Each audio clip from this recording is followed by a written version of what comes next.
يضلل فلا هادي له وأشهد أن لا إله إلا الله وحده لا شريك له وأشهد أن محمدا عبده ورسوله يا أيها الذين آمنوا اتقوا الله حق تقاته ولا تموتن إلا وأنتم مسلمون يا أيها الناس اتقوا ربكم الذي خلقكم من نفس واحدة وخلق منها زوجها وبث منهما رجالا كثيرا ونساء واتقوا الله الذي تساءلون به والأرحام إن الله كان عليكم رقيبا يا أيها الذين آمنوا اتقوا الله وقولوا قولا سديدا يصلح لكم أعمالكم ويغفر لكم ذنوبكم ومن يطع الله ورسوله فقد فاز فوزا عظيما أما بعد فإن أصدق الحديث كتاب الله وخير الهدي هدي محمد صلى الله عليه وسلم وشر الأمور محدثاتها وكل محدثة بدعة وكل بدعة ضلالة وكل ضلالة في النار. Ma'asyiral muslimin, ikhwani fillah wa akhwati rahimani wa rahimakumullah. Alhamdulillah, segala puji bagi Allah Subhanahu wa taala yang telah melimpahkan kepada kita nikmat-nikmatnya yang begitu banyak sehingga di pagi hari ini kita dipertemukan kembali oleh Allah di majelis ini di salah satu taman surga dari taman-taman surga yang ada di dunia, yaitu majelis ilmu. Semoga Allah Subhanahu wa taala sebagaimana mengumpulkan kita di majelis ini, semoga kelak Allah mengumpulkan kita di surganya di akhirat. Para jamaah rahimani wa rahimakumullah, kita melanjutkan kembali pembahasan tafsir surah Al-Fatihah yang kita nukil dari kitab Tafsir wa Bayan li A'dhami Suratin fil Quran oleh Syekh Muhammad bin Jamil Zainu rahimahullah ta'ala. Kemarin sudah selesai juga ya. Baik, sekarang kita masuk di halaman 58. Ini bab tambahan. Ya, ini adalah bab tambahan yang disampaikan oleh beliau untuk semakin memantapkan kita memahami surah Al-Fatihah. Baik, judulnya halaman 58. Kitabnya masih ada di buku? Ada. Dan di halaman 58 beliau mengatakan at-tahdhiru min sifatil munharifin. Ya, at-tahdhir min sifatil munharifin. Peringatan dari sifat-sifat orang-orang yang menyimpang. Ya, peringatan dari sifat-sifatnya orang-orang yang menyimpang. Langsung saja di sini beliau membawakan firman Allah surah Al-Fatihah. Allah Ta'ala, Allah Subhanahu wa taala berfirman, ihdinas siratal mustaqim. Ya Allah, tunjukkanlah kepada kami jalan yang lurus. Siratal ladzina an'amta 'alaihim, yaitu jalannya orang-orang yang Kau beri nikmat atas mereka. Ghairil maghdubi 'alaihim, bukan jalannya orang-orang yang dimurkai atas mereka. Wala dhalin, dan bukan pula jalannya orang-orang yang tersesat.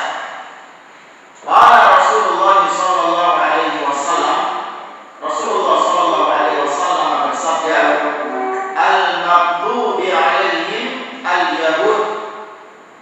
Yang dimaksud Allah, orang-orang yang dimurkai adalah al-yahud. Semoga Allah Subhanahu wa taala membinasakan mereka dan menghancurkan mereka. Dan semoga Allah Subhanahu wa taala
sebagai bentuk syukur kepada Allah Azza wa Jalla.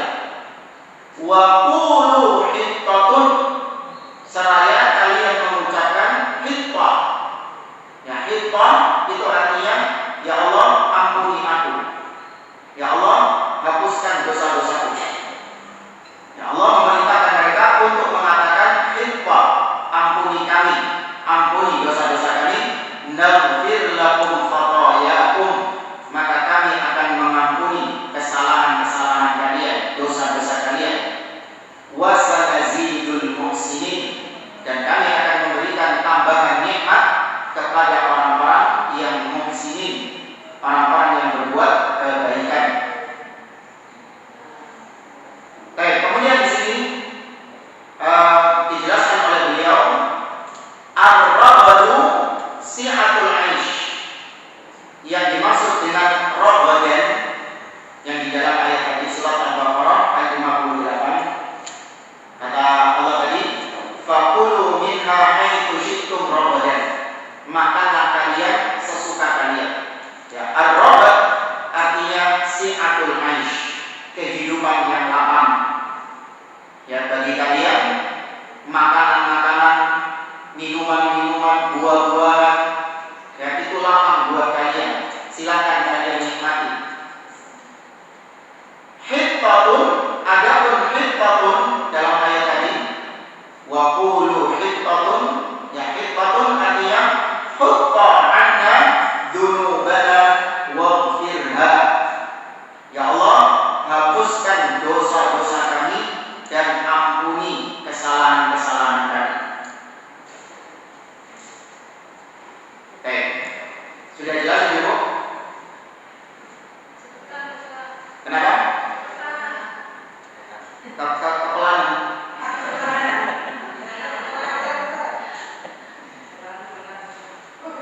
Mana yang belum paham mana? Oh, hittatun. Hittatun adalah kalimat yang artinya hutta anna dzunubana. Ya, hutta hapuskan, gusokkan. Ya, hapuskan anna dari kami, dzunubana, dosa-dosa kami. Waghfirha, dan ampuni dosa-dosa tersebut. Ya, waghfirha, dan ampuni dosa-dosa tersebut. Jadi mereka disuruh ngomong kayak gitu biar dosa-dosa mereka, kesalahan-kesalahan mereka diampuni sama Allah. Itu Allah yang memerintahkan mereka untuk mengucapkan hittatun. Jadi mereka disuruh masuk ke Baitul Maqdis, ya masuk ke Masjid Al-Aqsa. Ini di zaman Nabi Musa ya. Ya, di zaman Nabi Musa alaihissalam ketika mereka bebas dari perbudakan Fir'aun. Ini mereka sudah lolos dari Fir'aun di Mesir. Kemudian mereka disuruh untuk masuk ke Baitul Maqdis, Masjid Al-Aqsa. Semoga Allah Subhanahu wa taala mengembalikan Masjid Al-Aqsa kepada kaum muslimin. Ketika itu mereka disuruh masuk dengan sujud sebagai bentuk syukur karena diselamatkan oleh Allah dari kejaran Fir'aun. Kemudian setelah mereka mengucapkan hittah, ampuni dosa-dosa kami. Ya, Allah memerintahkan mereka demikian. Nah, kemudian di sini beliau membawakan hadis dari Abu Hurairah. Kita baca yang bawah itu. An Abi Hurairah radhiyallahu anhu. Dan dari Abu Hurairah radhiyallahu ta'ala anhu, qala Rasulullah sallallahu alaihi wasallam. Rasulullah sallallahu alaihi wasallam bersabda, qila li Bani Israil, dikatakan kepada Bani Israil, wadkhulul baba sujada, masuklah kalian ke dalam pintu gerbang Masjid Al-Aqsa sujada, dengan bersujud.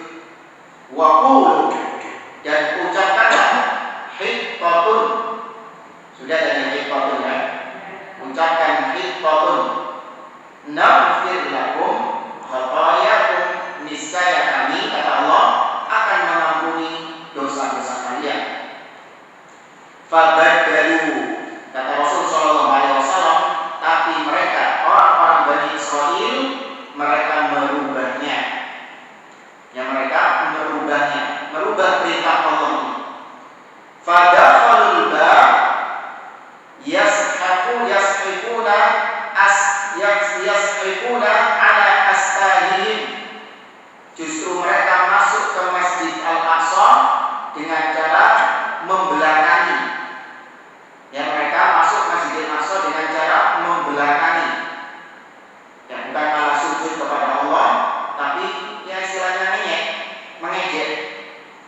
Ya, membelakangi, masuk dengan cara mundur ke belakang.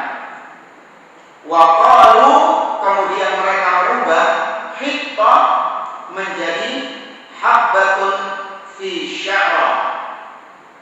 Mereka merubah hitta menjadi hinta, ada tambahan nun. Ya, hitta ditambahin nun, hinta.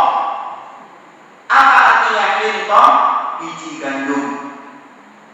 Jadi disuruh ngomong hitta, malah ditambahin hinta, biji gandum. Ini ya, istihza, bersenda gurau, bermain-main.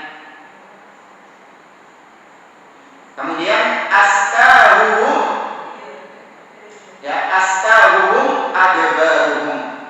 Yang dimaksud dengan astahuhum yaitu adbaruhum, membelakangi. Yang mereka masuk Masjid Al-Aqsa dengan membelakangi.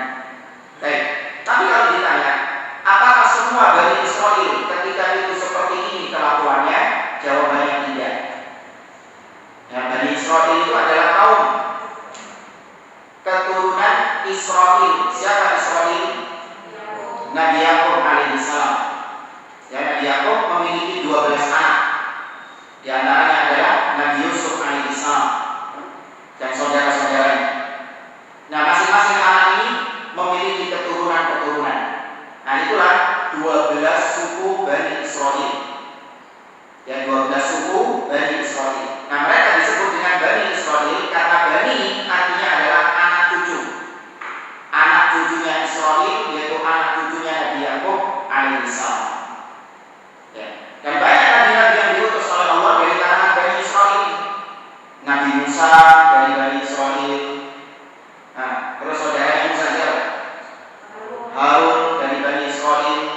Demikian juga Nabi Zakaria, ya, Nabi Isa alaihissalam, dan kemudian Nabi Yunus alaihissalam, Nabi Daud, Nabi Sulaiman, banyak nabi-nabi dari Bani Israil.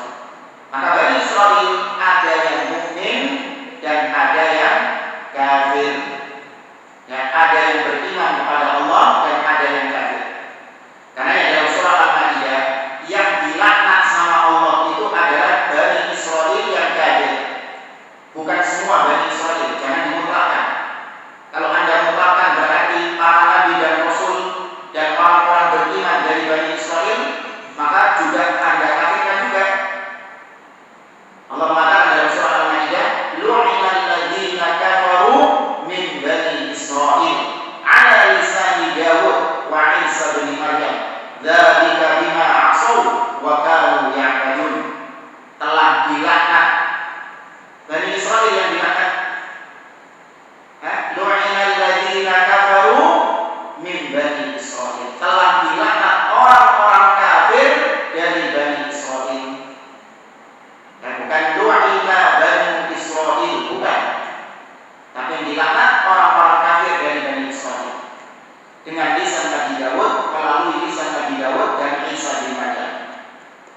Maka kekeliruan yang kita lihat di zaman sekarang sebagian kaum muslimin, ya, semoga itu berangkat dari ketidaktahuan mereka.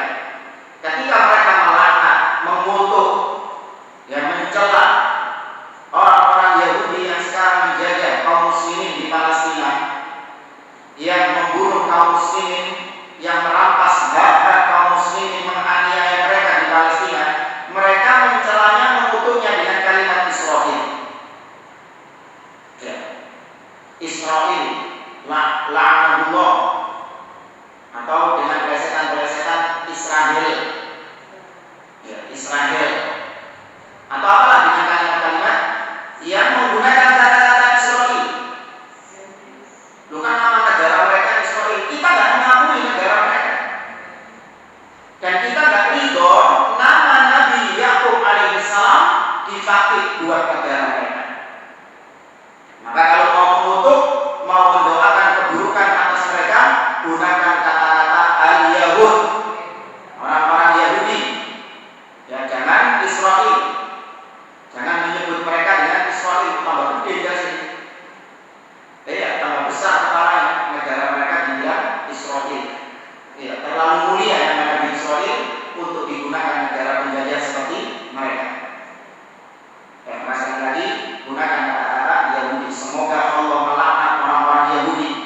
Semoga Allah melaknat orang-orang Zionis, ya, dan yang semisal dengan mereka. Ya, jangan nanti kata-kata Israel. Karena Israel ini Nabi Yakub, ya, masih umum. Bani Israel ada yang kafir dan ada yang mukmin, bahkan ada yang nabi juga, Nabi Musa dan yang lainnya. Ini kelakuan Bani Israel, mereka suka merubah-rubah. Disuruh sama Allah masuk Masjidil Aqsa dengan sujud, malah mundur ke belakang. Disuruh mengatakan hitam, malah ditambahi hintam.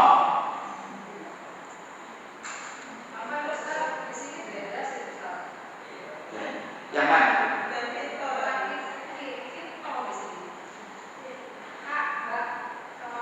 Oh iya, habba. Habba itu artinya biji dari gandum. Itu langsung artinya itu, karena menukil ucapan Abu Hurairah. Nah, ini di halaman 59 ada lebih rincinya.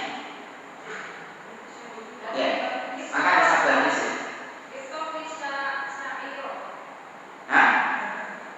Habbatun fi sya'ra. Ya kan? Ayat habbatun biji. Ya, syair itu artinya gandum. Ya, fi sya'ratin artinya biji yang gandum. Ya, biji yang ada di dalam tumbuhan gandum. Kenapa? Syair itu gandumnya. Sya'ra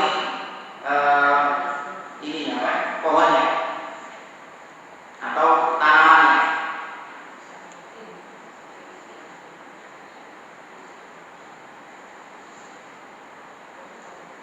Simak yang berikutnya halaman 59. Wa fi riwayat Tirmidzi fi qaulillahi ta'ala,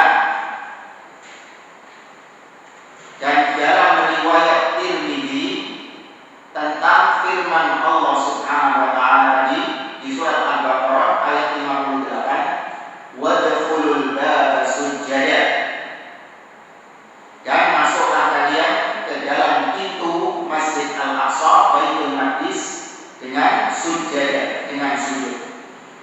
Kata Nabi sallallahu alaihi wasallam, dakhalu mutazahhina ala awraqihim.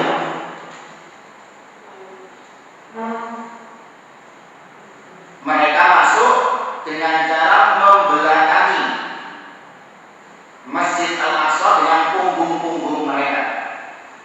Jadi mereka masuk dengan cara mundur ke belakang dengan punggung-punggung mereka. Ya, dakhalu mutazahhifina ala awraqihim.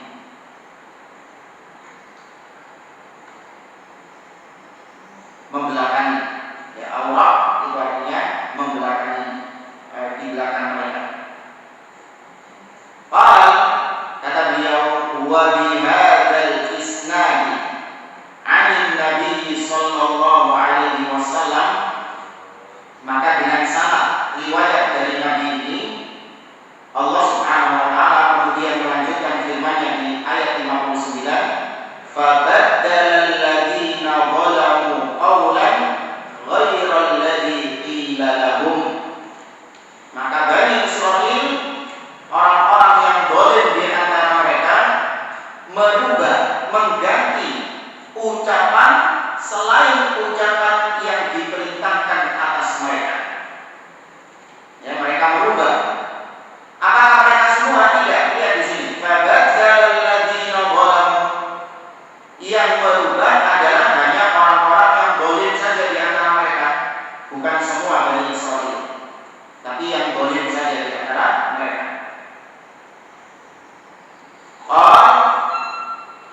Qalu habbatun fi sya'ratin. Mereka mengatakan hintam, tapi diganti dengan habbatun fi sya'ra, biji yang ada di dalam tumbuhan gandum. Wa fi riwayat, dalam riwayat yang lain, habbatun fi sya'ira, biji yang ada di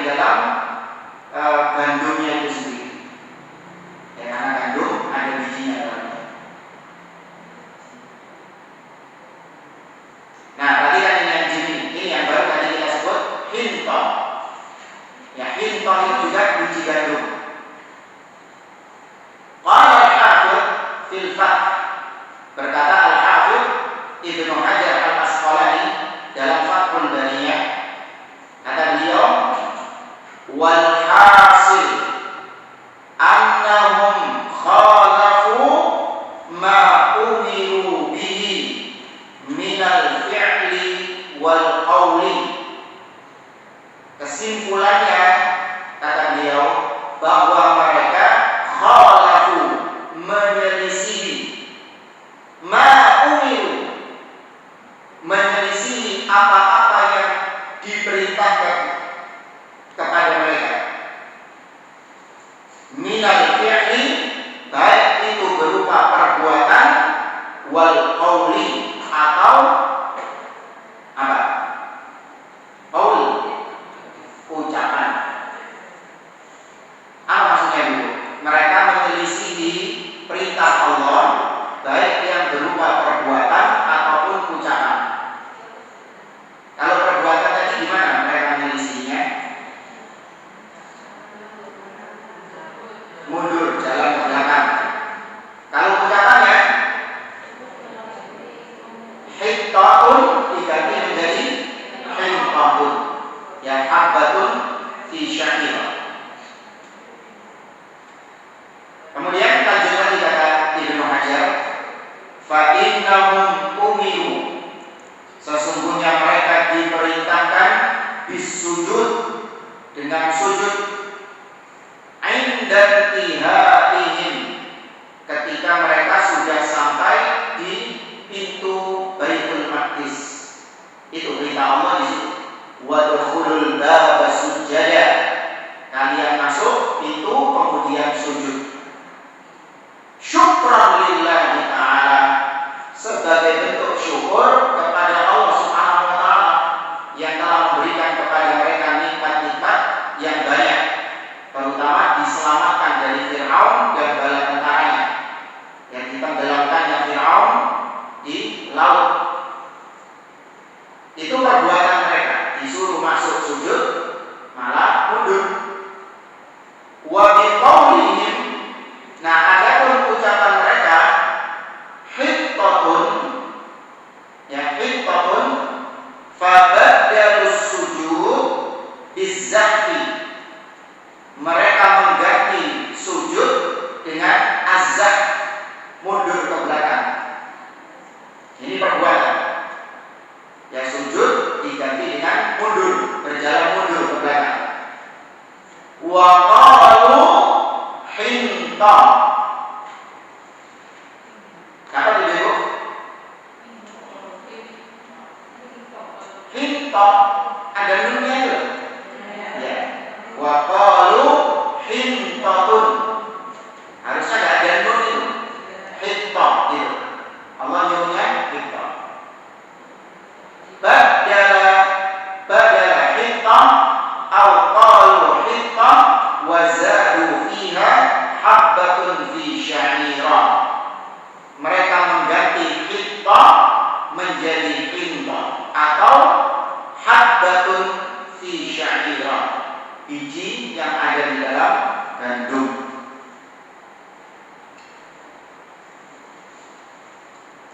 Nah, di sini ada lanjut kata Syekh, kata Imam Ibnu Hajar, wa yastanbitu minhu, dan diambil istinbat, kesimpulan hukum dari peristiwa di atas, annal aqwal mansusah, bahwa ucapan-ucapan yang memang sudah difirmankan atau disabdakan, maksudnya difirmankan oleh Allah dan disabdakan oleh Nabi Sallallahu Alaihi Wasallam, idza tu'bad bilafdiha, kalau ucapan-ucapan tersebut adalah ibadah yang memang harus mengucapkan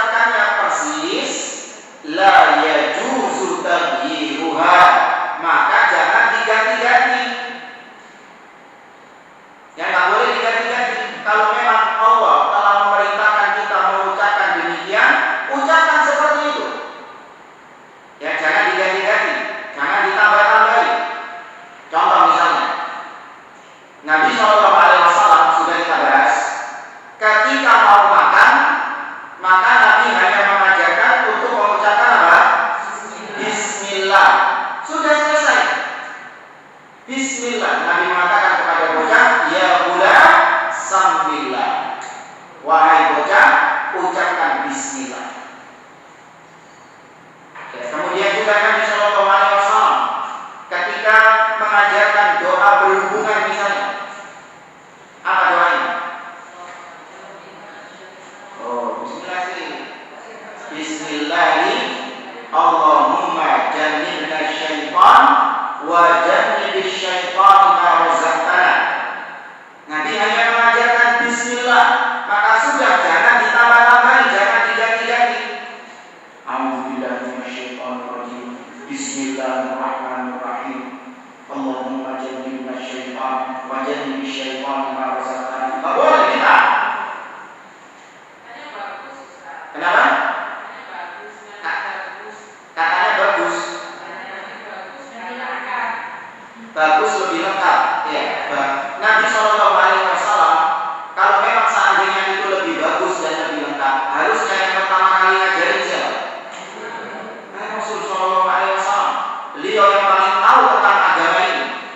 Gak mungkin beliau luput mengajarkan sesuatu kepada kita. Ya, kalau memang ucapan Bismillahirrahmanirrahim ketika berhubungan suami istri, ya ucapan Bismillahirrahmanirrahim itu lebih bagus. Tentu yang pertama kali mengamalkannya, yang pertama kali mengajarkannya siapa? Rasul Shallallahu Alaihi Wasallam. Ada tempatnya sendiri. Mau baca Quran, ya Nabi mengajarkan Bismillahirrahmanirrahim.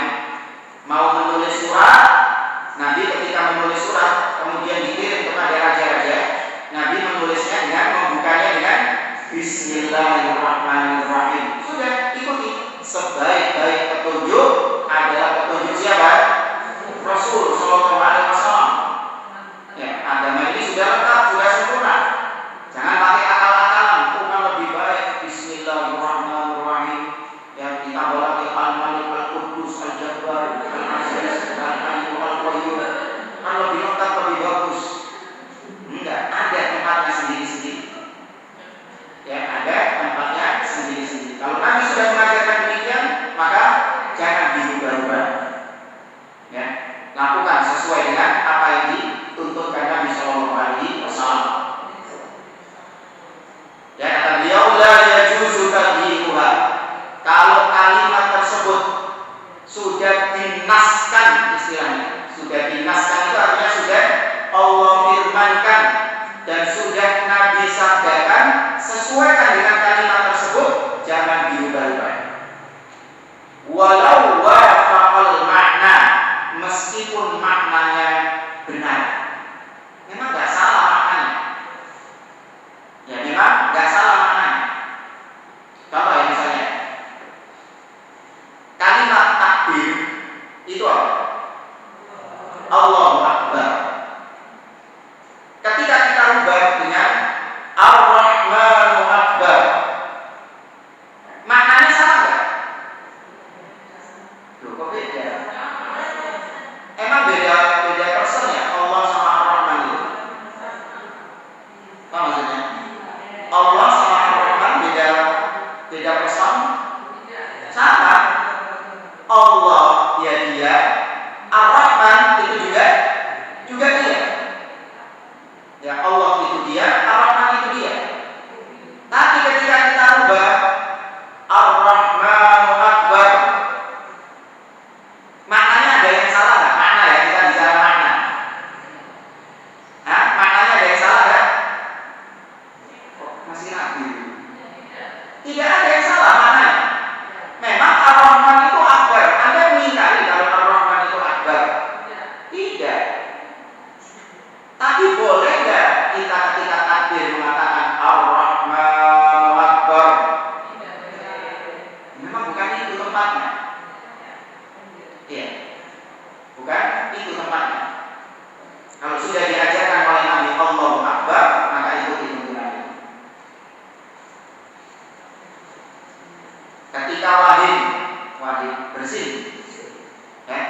Maksudnya jangan kemudian mengatakan wah kafir ini kalimatnya terlalu kasar, terlalu keras, nyelekit, radikal dan yang lain. Maka diganti dengan yang lebih halus.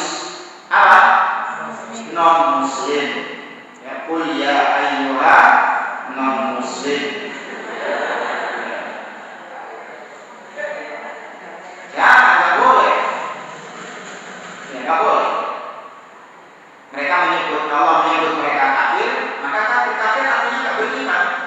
Hakikatnya mereka nggak beriman. Kalau mereka nggak mau disebut kafir, ya sudah logik masuk Islam. Ya, kalau kalian nggak mau disebut kafir, sudah ucapkan 2 kalimat syahadat, masuk Islam, selesai. Nah, sekarang kita lanjut ke halaman 60. Kata beliau, min fawaidil ayati wal ahadits. Di antara fawaid jamak dari faidah. Di antara faedah-faedah ayat-ayat dan hadis-hadis yang tadi kita baca. Ya, yang tadi kita baca di halaman 58 dan 59. Yang pertama, at-targhibu fi suluki sabilil mu'minin. Ya, faedah yang pertama, at-targhib, motivasi, anjuran. Dalam ayat-ayat tadi dan hadis-hadis yang tadi kita pelajari, ada anjuran untuk menempuh jalannya orang-orang mukmin, untuk meniti. Suluk artinya meniti.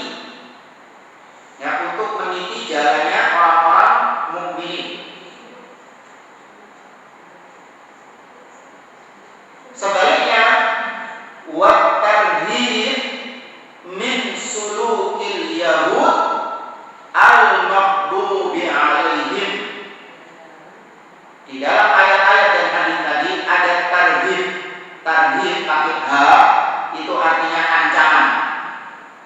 Kalau pakai ho, anjuran.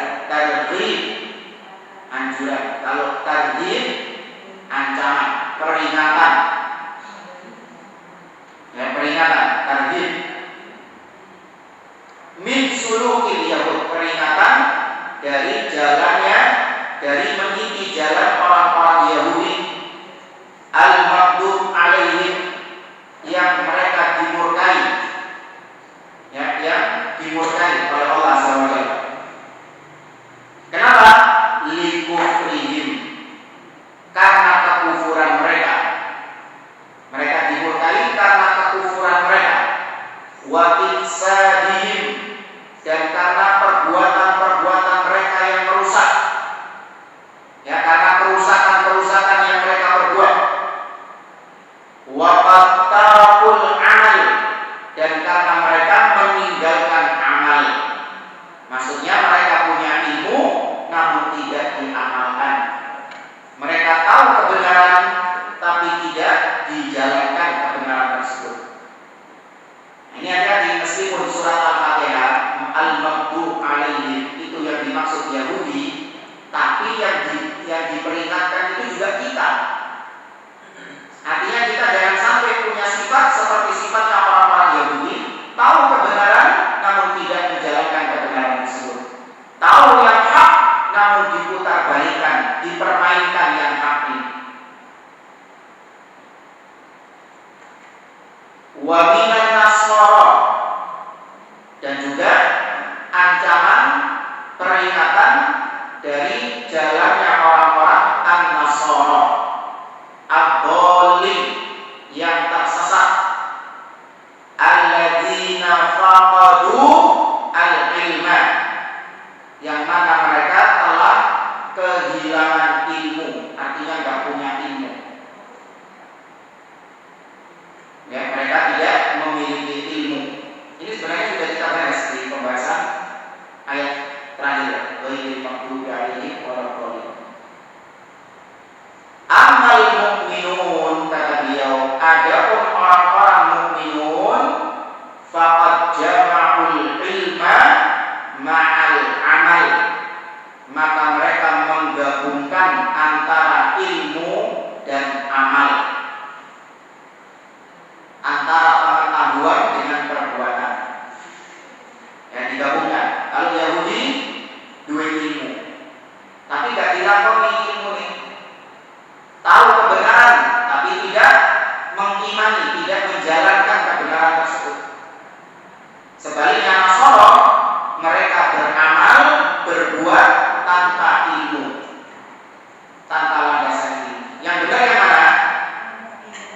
mukmin.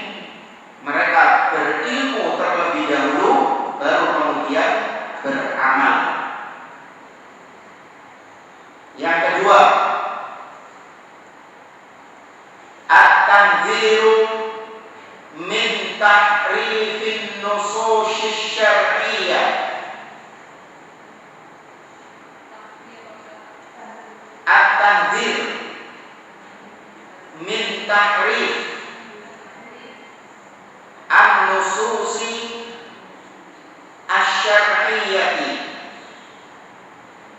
Ya, tanzir peringatan juga, warning. Ya, warning dari perbuatan tahrif. Apa itu tahrif? Menyelewengkan. Menyelewengkan. Kayak tadi, qita diubah menjadi qinta. Nanti dikasih contohnya di bawah ini. Ya, peringatan dari menyelewengkan an-nusus asy-syar'iyyah, nas-nas syar'i, yaitu Al-Qur'an dan Sunnah. Ya, an-nusus asy-syar'iyyah itu maksudnya adalah nas-nas Al-Qur'an dan As-Sunnah, dalil-dalil Al-Qur'an dan As-Sunnah. Kenapa kok diselewengkan? Lil khuruj, supaya bisa keluar biha, bisa keluar darinya. Lil khuruji biha an muradis syari', supaya bisa keluar dari apa yang diinginkan oleh syariat. Dirubah-rubah supaya cek iso metu, supaya bisa keluar dari beban syariat. Contoh misalnya, sebelum contoh yang dibawakan sama penulis di bawah, Allah Subhanahu wa Ta'ala misalnya mengharamkan mengharamkan khamr. Ya, Allah Subhanahu wa Ta'ala mengharamkan khamr dalam surat dalam firman-Nya di surat Al-Maidah, ya ayyuhalladzina amanu innamal khamru wal maisir wal ansab wal azlam rijsun min amali syaitan fajtanibuhu la'allakum tuflihun. Wahai orang-orang yang beriman, sesungguhnya khamr, judi, ya, mengundi nasib dengan anak panah, itu semua adalah perbuatannya syaitan. Maka jauhkan diri kalian dari hal tersebut. Baik. Di situ disebutkan khamr. Maka sebagian orang menyelewengkannya. Ya, khamr itu yang dimaksud khamr di ayat tersebut adalah khamr yang terbuat dari anggur. Ya, khamr yang terbuat dari anggur. Sedangkan khamr yang biasa saya minum itu dari ketan.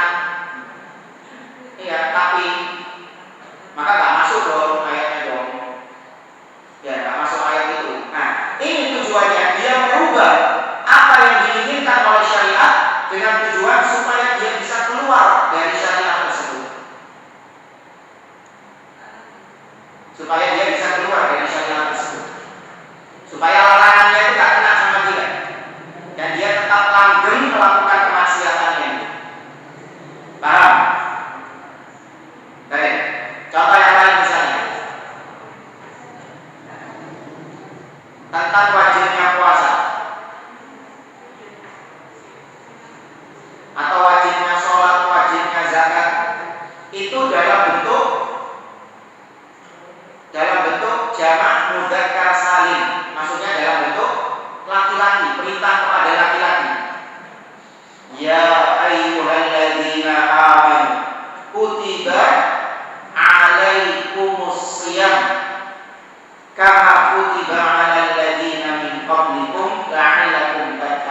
puasa. Berarti tak dijari itu. Berarti sing wajib ya lanang tok, Ustaz. Iya, ujarane Allah kok. Ini kelakuan orang-orang apa? Yahudi. Ya, suka merubah-rubah, suka melakukan tahrif, menyelewengkan makna-makna ayat-ayat atau hadis-hadis dalam rangka supaya bisa keluar dari beban syariat ini. Dan ini banyak contohnya, bukan cuma itu toh. Nah, lanjut lagi. Kama fa'alatil Yahud, seperti yang dilakukan oleh orang-orang Yahudi. Laqad amarallahu al-Yahuda, sungguh Allah memerintahkan al-Yahud, orang-orang Yahudi, yakni Bani Israil, an yaqulu hittatun, untuk supaya mereka mengucapkan hittat. Faqalu, maka mereka mengucapkan hittat. Ya, pakai nun, lihat di bukunya itu beda ya? Ya, ada nun yang muncul. Tahrifan, sebagai tahrif, perbuatan tahrif, menyelewengkan. Nah, ini perbuatannya Yahudi sama dengan perbuatannya ahli bid'ah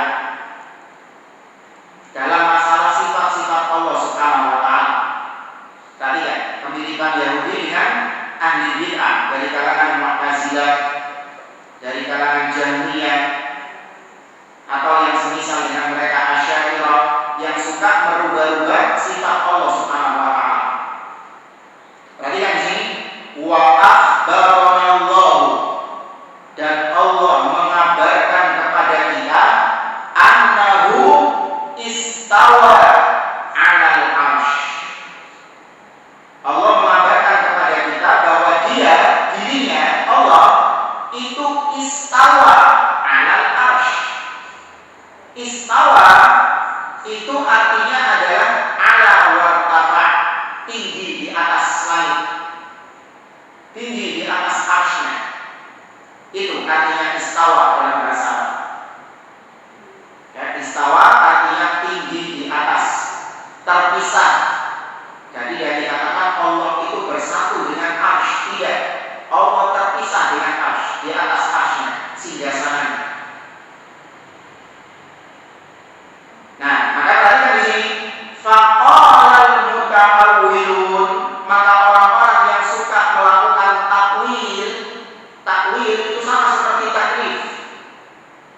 Takwil memalingkan lafal ke makna yang lain. Itu artinya takwil. Nah, takwil ini cuma kalau takwil ini ada yang positif dan ada yang negatif. Ya, contoh misalnya, saya mengatakan fulan itu adalah seorang yang ringan tangan. Ya, fulan itu adalah seseorang yang ringan tangan. Maka ringan tangan di sini kalau secara hakiki artinya adalah ketika tangannya Anda taruh di timbangan,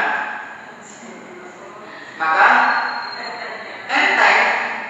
Iya, itu makna secara hakiki ini ya. Tapi kemudian Anda takwil, Anda palingkan maknanya.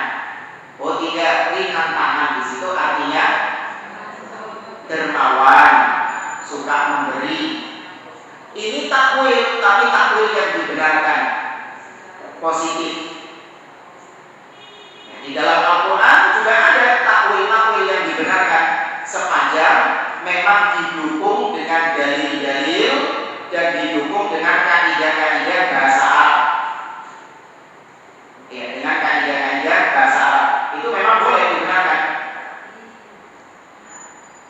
Tapi kalau takwil yang tidak didukung dengan dalil, takwil yang tidak didukung dengan kaidah-kaidah bahasa Arab, maka itu namanya tahrif.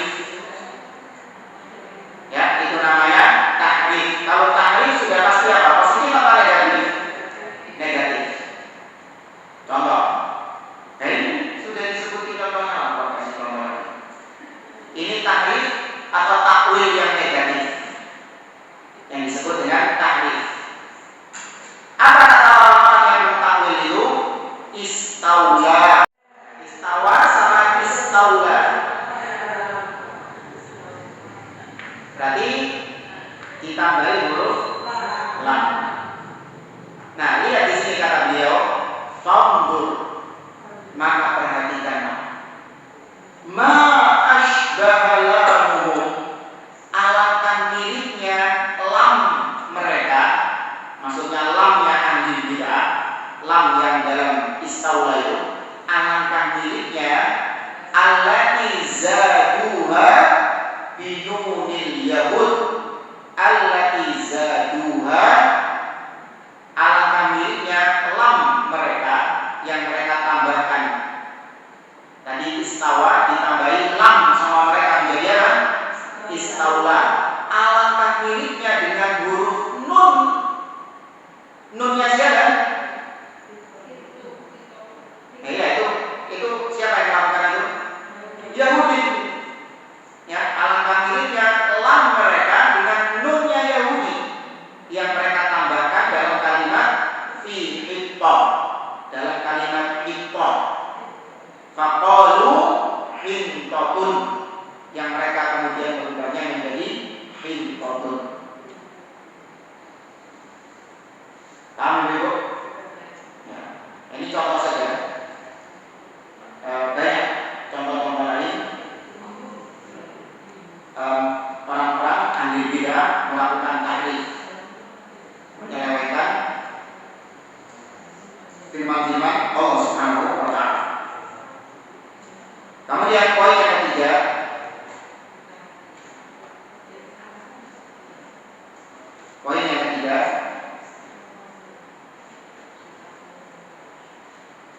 atau kalau ada yang ditanyakan dulu silakan.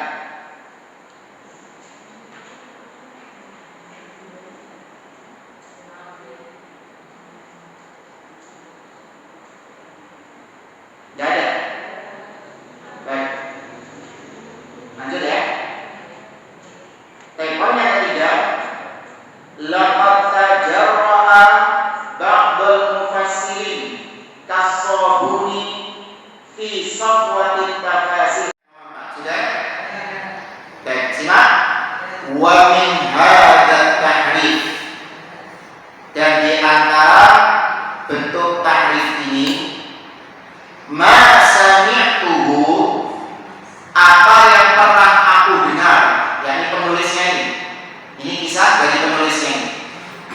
Apa yang pernah aku dengar min ahadil khutbah, dari salah satu khatib, ya, khatib Jumat, yaumal Jum'ah, dari salah satu khatib Jumat, haitsu qala, ketika dia berkhutbah, khatib ini mengatakan, ja'a rajulun a'ma, datang seseorang yang buta, ila Rasulillah sallallahu alaihi wasallam, kepada Rasulullah sallallahu alaihi wasallam. Ya, datang seorang yang buta kepada Rasul sallallahu alaihi wasallam. Wa talaba minhu an yarudda lahu basarahu, dan orang buta itu meminta kepada Nabi sallallahu alaihi wasallam untuk mengembalikan penglihatannya.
bukan sedikit yang jawab.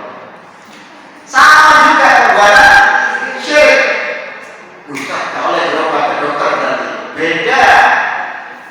Kita ke dokter bukan dalam rangka ingin minta kesembuhan kepada dokter, tapi kita ke dokter hanya dalam rangka untuk mencari sebab-sebab kesembuhan.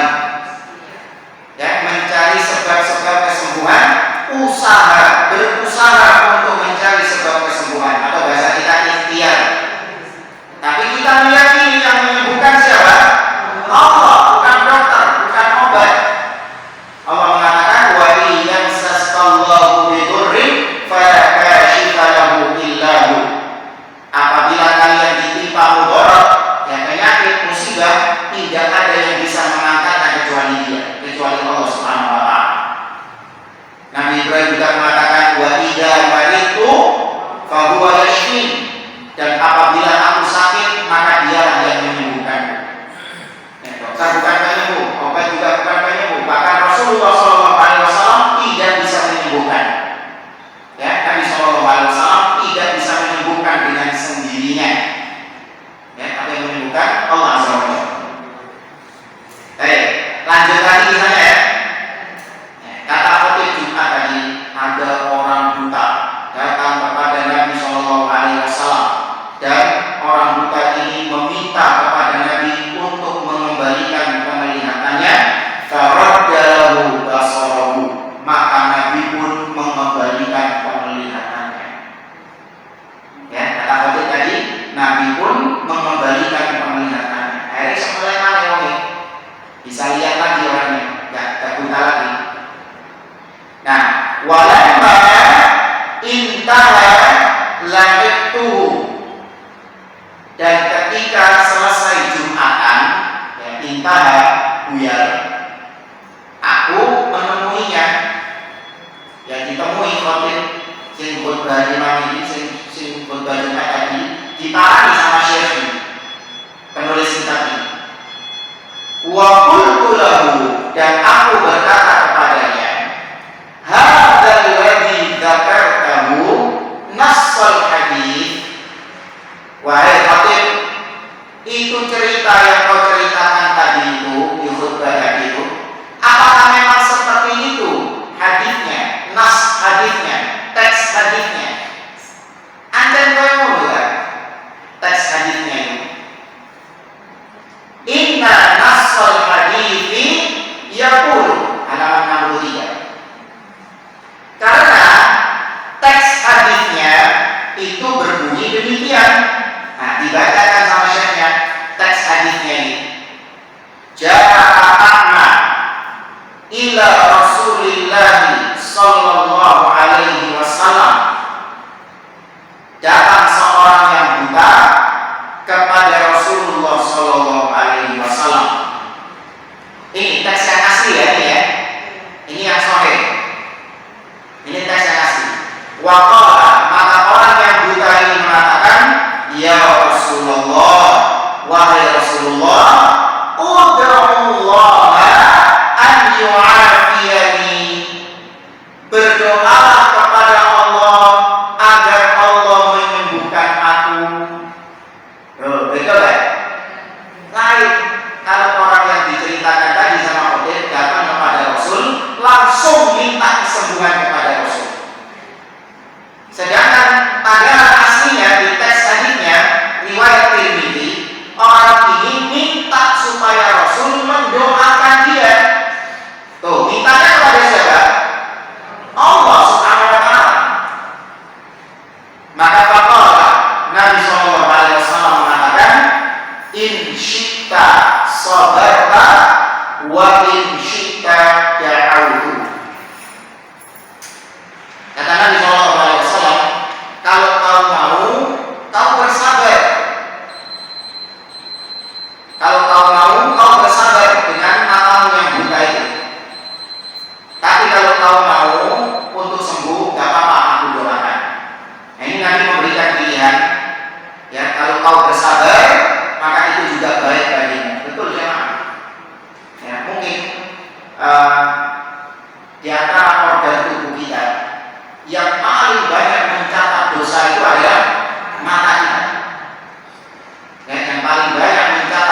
penipuan. Ya, ini penipuan publik. Hadisnya nggak kayak gitu, kok dibacakan seperti itu. Marah sih. Tapi nggak sampai dulu, nggak sampai berangkat juga. Tapi tetap diperingatkan. Nggak boleh, itu adalah tadlis. Dan berapa banyak orang-orang yang demikian membawakan hadis, namun ditunggangi hadisnya sesuai dengan hawa nafsunya, disesuaikan dengan hawa nafsunya. Kata beliau, li'annahu awhaman nas anna Rasulullah sallallahu alaihi wasallam huwa alladhi radda lahu basarahu. Khatib tadi itu ingin supaya para jamaah, ya para pendengar khutbah Jumat itu supaya memahami bahwa yang menyembuhkan orang buta itu adalah siapa? Rasul. Itu yang diinginkan sama khatibnya. Biar jamaah itu menganggap bahwa boleh minta kepada selain Allah, boleh minta kesembuhan kepada selain Allah. Salah satunya kepada Rasul. Nanti kalau diterusno diseret kepada mana boleh minta kepada kuburan-kuburan keramat, boleh minta kepada wali-wali yang telah mati, ngalap-ngalap berkah di kuburan-kuburan mereka. Larinya ke situ nanti. Ya, larinya ke situ. Orang awam ketika melihat itu, iya kan ada dalilnya. Itu buktinya Nabi saja bisa untuk menyembuhkan orang yang sakit, mengembalikan orang yang buta. Nabi saja bisa, ya, apalagi wali. Karena ulama itu adalah warasatul anbiya. Ulama itu adalah pewaris Nabi. Apa yang dilakukan Nabi bisa dilakukan sama ulama. Malah ini aku larinya ke situ. Baiklah hadis ya rusu ada anna Rasulullah sallallahu alaihi wasallam da'a lahu. Padahal hadis tersebut menjelaskan, menceritakan bahwa Rasul sallallahu alaihi wasallam berdoa kepada orang yang buta itu, minta kepada Allah Rasul itu. Hina ketika orang yang buta tadi talaba minhul a'ma ad-du'a. Ketika orang yang buta tadi meminta kepada Rasul sallallahu alaihi wasallam untuk didoakan. Kalau didoakan boleh. Ya, Anda datang kepada orang yang soleh, masih hidup ya orangnya ya. Kemudian Anda bilang kepada dia, doakan saya ya, biar saya dikasih kesehatan, diberikan usia yang panjang, ya, diberikan istri yang banyak, rezeki yang banyak. Ya. Biasa itu diberikan rezeki yang banyak, misalnya anak-anak keturunan yang soleh dan soleha, boleh. Ya, datang kepada orang yang soleh, minta untuk didoakan, nggak masalah. Tapi perlu diingat, orang soleh itu nggak mesti ustaz. Ya, jangan terpaku kalau orang soleh itu adalah ustaz. Nggak mesti jamaah. Ya, bahkan berapa banyak jamaahnya lebih soleh daripada ustaznya.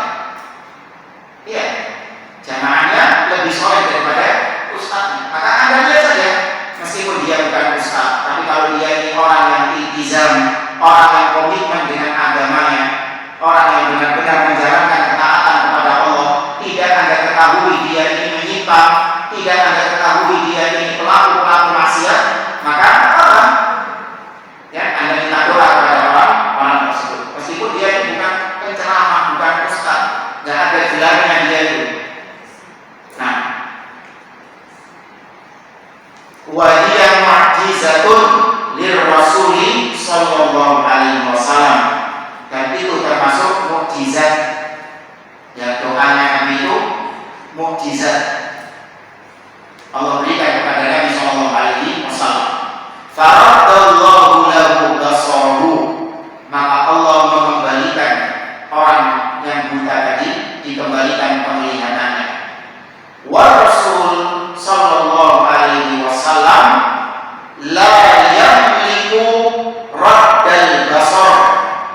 wala ghairahu. Dan Rasul secara dhamma itu tidak punya kuasa untuk mengembalikan penglihatan seseorang. Jadi kayak sekarang PDW, ya, Nabi SAW tidak bisa dengan kehendaknya sendiri untuk menyembuhkan fulan, untuk mengembalikan penglihatan fulan. Bisa nggak Nabi itu? Nggak bisa. Allah mengatakan dalam surat Al-A'raf, "Qul la amliku li nafsi naf'an wa la dharran illa ma syaa Allah." Ketahuilah, katakan wahai Muhammad, aku yaitu Muhammad SAW tidak memiliki kuasa untuk mendatangkan manfaat bagi diriku sendiri atau mudarat kecuali dengan izin kehendak Allah Subhanahu wa taala. Jangankan untuk orang lain, untuk diri beliau sendiri beliau tidak bisa. Paham maksudnya ya? Jangankan menyembuhkan orang lain, Nabi menyembuhkan dirinya saja nggak bisa tanpa izin siapa? Allah Subhanahu wa taala. Nah, itu ada. Anda simak dalam surat Al-A'raf. Apalagi selain Nabi SAW.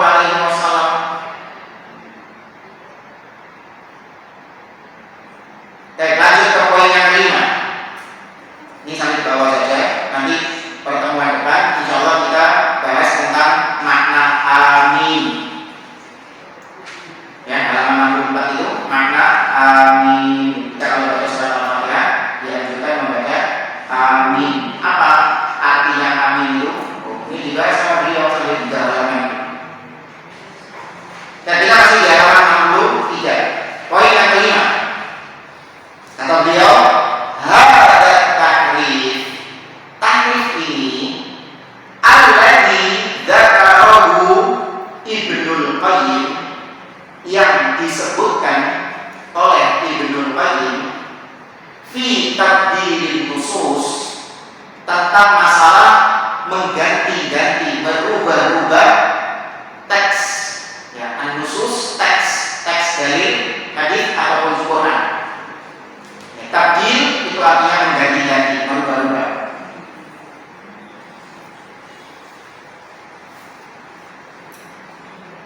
Kata beliau, wa hadzal badru, dan perbuatan al-badr ini gini, memotong-motong teks supaya maknanya itu berbeda dengan utuhnya. Contoh misalnya, Allah Subhanahu wa taala mengatakan, fawailul lil musallin, celakalah orang-orang yang sholat. Ya, memang benar nggak ada ayat seperti itu? Hah? Ada. Tapi salah dia diapakan? Ditolak. Tidak dibaca secara utuh redaksinya. Nah, ini juga termasuk di antara bentuk tahrif. Memotong ayat dan diubah ayatnya, tapi dipotong supaya pemahamannya berbeda dengan ketika ayatnya utuh.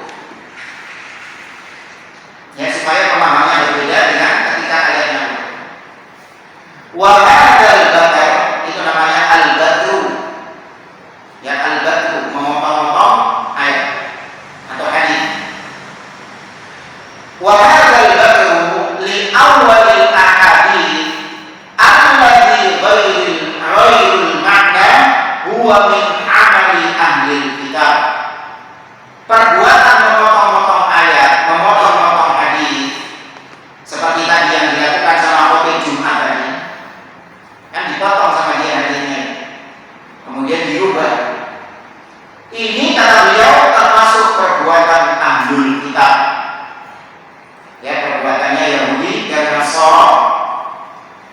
Wa qad akhbara Rasul sallallahu alaihi wasallam, dan sungguh Rasulullah sallallahu alaihi wasallam telah menghabarkan bi anna ummatahu, bahwasanya umat beliau sayaqauna fihi, akan terjerumus ke dalam perbuatan ini, yaitu perbuatan meniru-niru kelakuannya ahlul kitab, mengekor yang mengekor perbuatan ahlul kitab.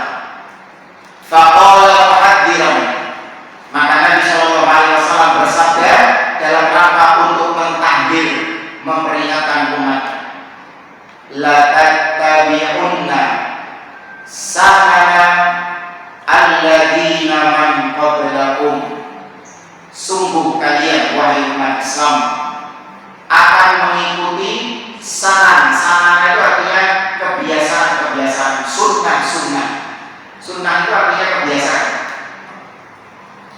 atau as-suluk, jalan-jalan bukan laku-laku, akan mengikuti perbuatan man qablakum, umat-umat sebelum kalian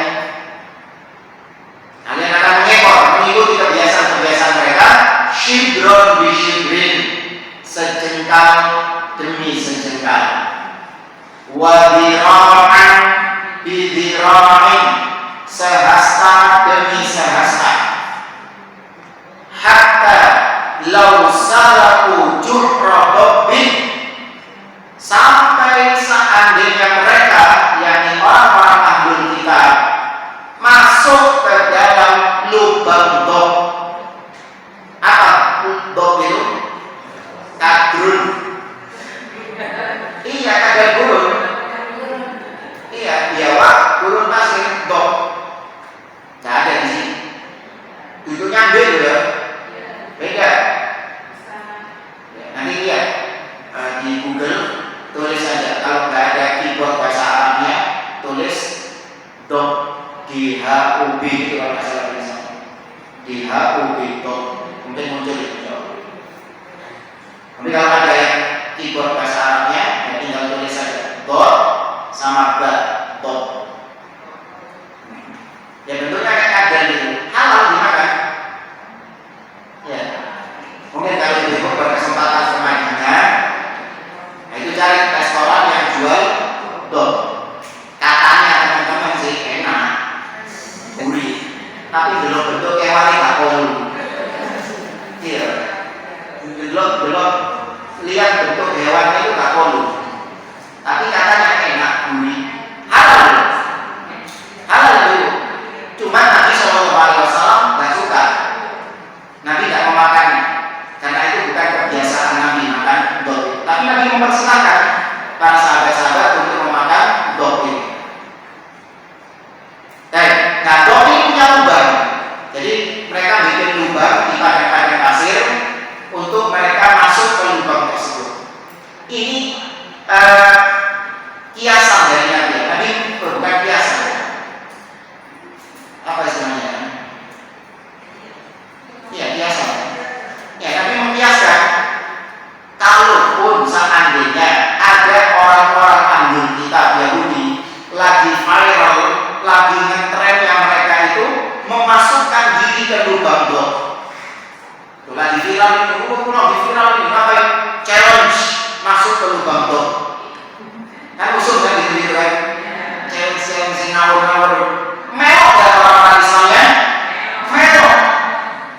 Challenge ya, tantangan yang segila apapun dilakukan oleh orang-orang kafir, mewah. Dan ini semakin menambah yakinnya kita dengan sabda Rasul Shallallahu Alaihi Wasallam. Karena memang beliau tidak berucap dengan hawa nafsu, tapi itu wahyu dari Allah Subhanahu Wa Taala. Terjadi seperti sekarang. Yang terjadi seperti sekarang, challenge ini. Dari mana? Dari orang-orang kafir.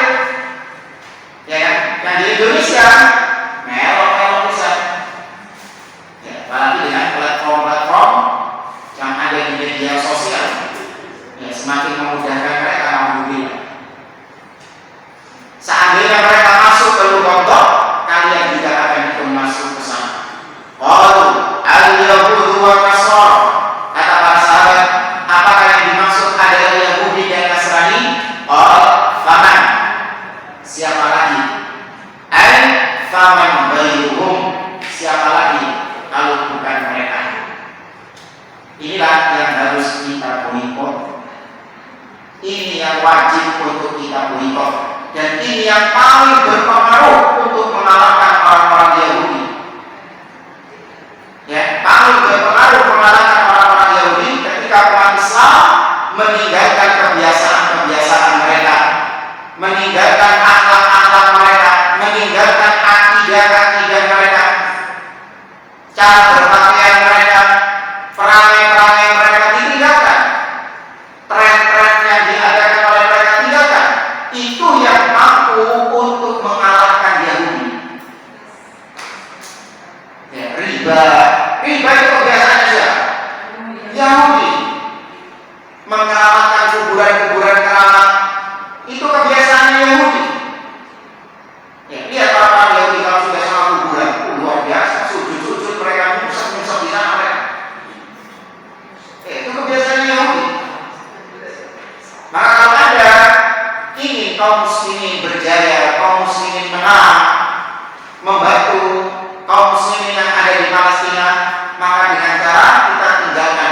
kalahnya mereka. Nah, gitu.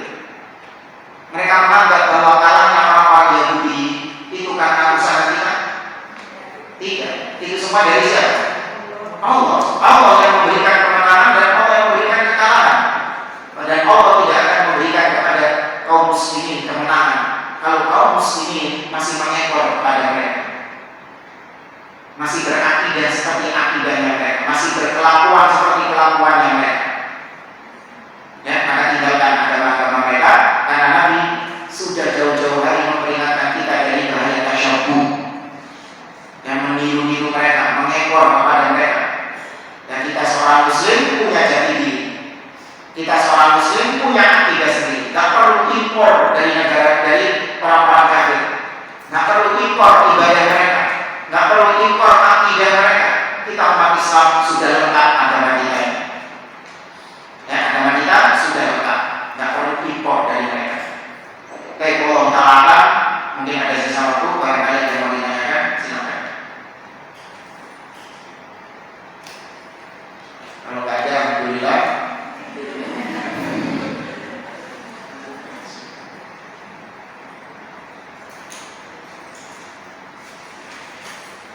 Karena banyak bertanya, itu juga kebiasaan Yahudi. Tuh, nggak betul ya. Ini Anda buka surat Al-Maidah.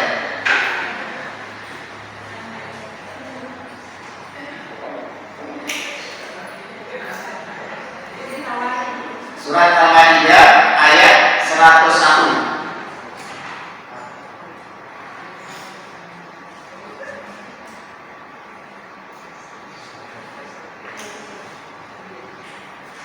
Surat Al-Maidah 101. Allah memperingatkan kita jangan kita meniru orang-orang Yahudi, karena mereka itu suka tanya-tanya hal-hal yang apabila dijawab justru semakin menyulitkan mereka. Kan ini berkaitan dengan surat Al-Baqarah ketika orang Yahudi disuruh menyembelih oleh Nabi Musa sapi. Nah, kemudian apa yang dilakukan sama mereka? Bertanya kepada Nabi Musa.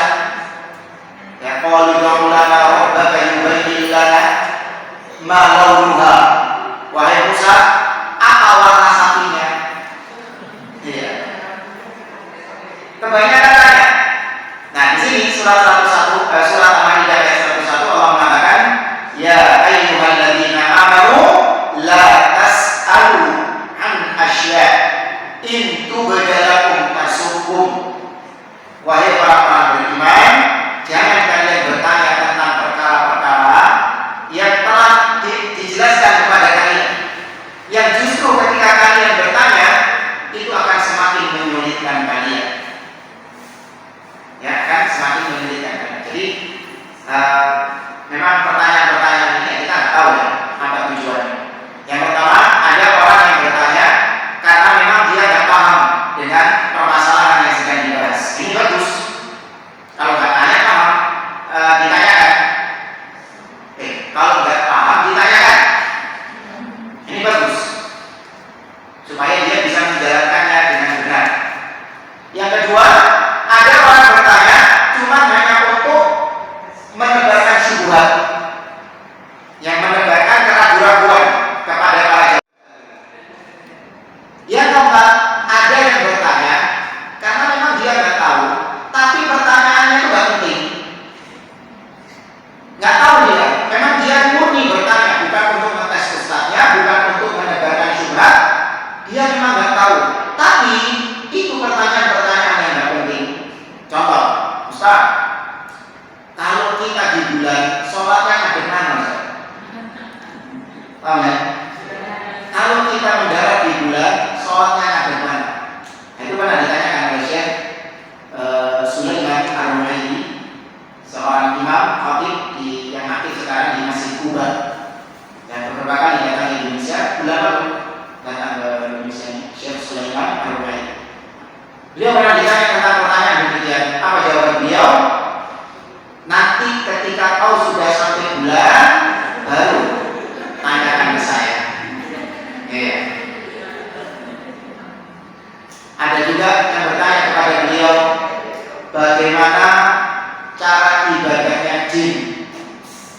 kan juga diwajibkan ibadah. Wa ma khalaqul jinna wal insa illa liya'budun. Nah, ibadahnya jin itu gimana? Gitu. Terus kalau dijawab, dikasih tahu apa manfaatnya? Mau daftar jadi jin? Ada pertanyaan-pertanyaan yang penting. Nah, termasuk kategori yang mana kan? Silakan. Loh, malah di tak apa-apa. Kalau memang yang kalian yang pertama tadi tak apa-apa. Yang penting jangan kedua, ketiga, keempat itu. Karena murni nggak tahu. Wih, senang juga ada ya. Bukan karena nggak enak ya. Baik. Kita di majelis kita. Subhanallahumma wa bihamdika asyhadu an la ilaha illa anta astaghfiruka wa atubu ilaik. Wa jazakumullahu khairan. Assalamualaikum warahmatullahi wabarakatuh. Waalaikumsalam.